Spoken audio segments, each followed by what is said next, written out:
L'Iran vient de frapper l'un des centres névralgiques de la supériorité militaire américaine et israélienne.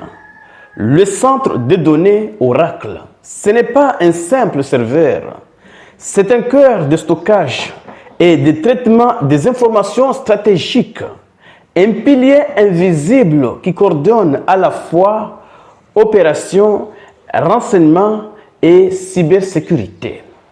Aujourd'hui, ce noyau vient d'être anéanti et avec lui, une partie de la puissance militaire moderne.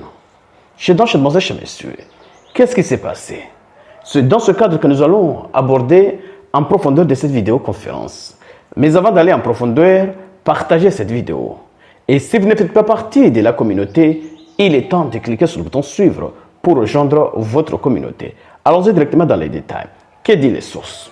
L'école des gardiens de la Révolution a annoncé avoir frappé un centre de données et l'infrastructure informatique du géant américain Oracle basé aux Émirats arabes unis en représailles au récent assassinat en Iran.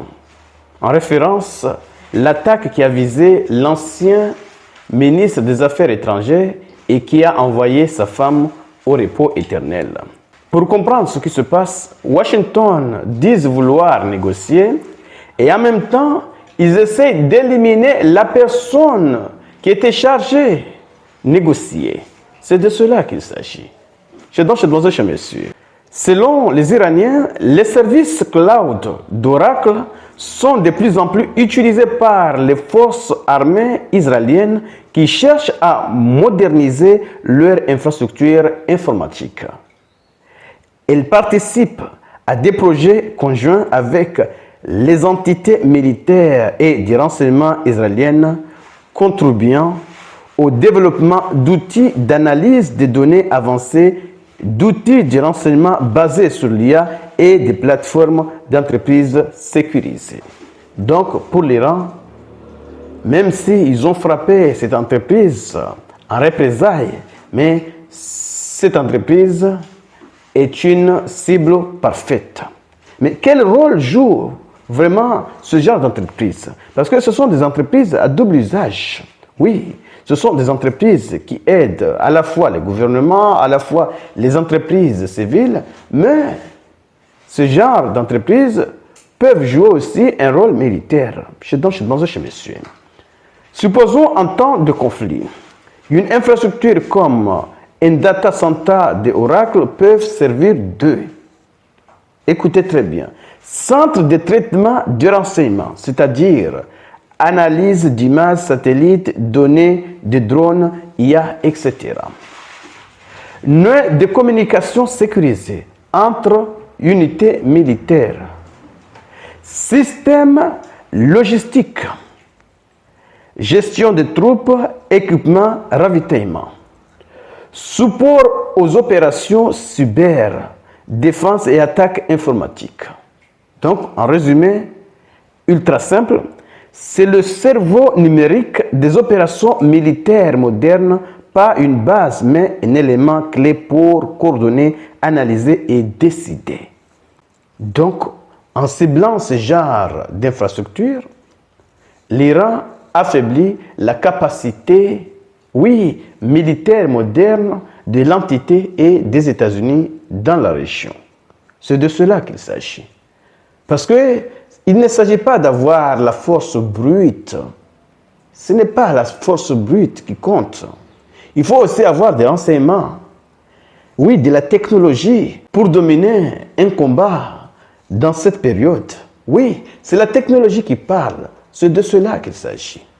Je dois demander chez messieurs, partagez cette vidéo au maximum pour faire en sorte que ceux qui ne sont pas encore abonnés puissent également bénéficier de ces informations.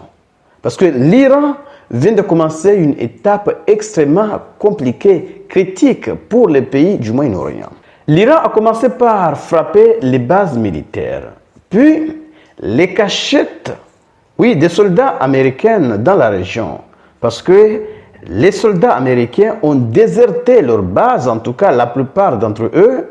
Une partie a été envoyée en Europe, tandis qu'une partie a été relocalisé dans des hôtels parce que les bases militaires américaines dans la région sont devenues vulnérables aux frappes militaires des drones et missiles iraniens. Et comme ils n'arrivent plus à protéger leur personnel, le personnel non essentiel a été évacué.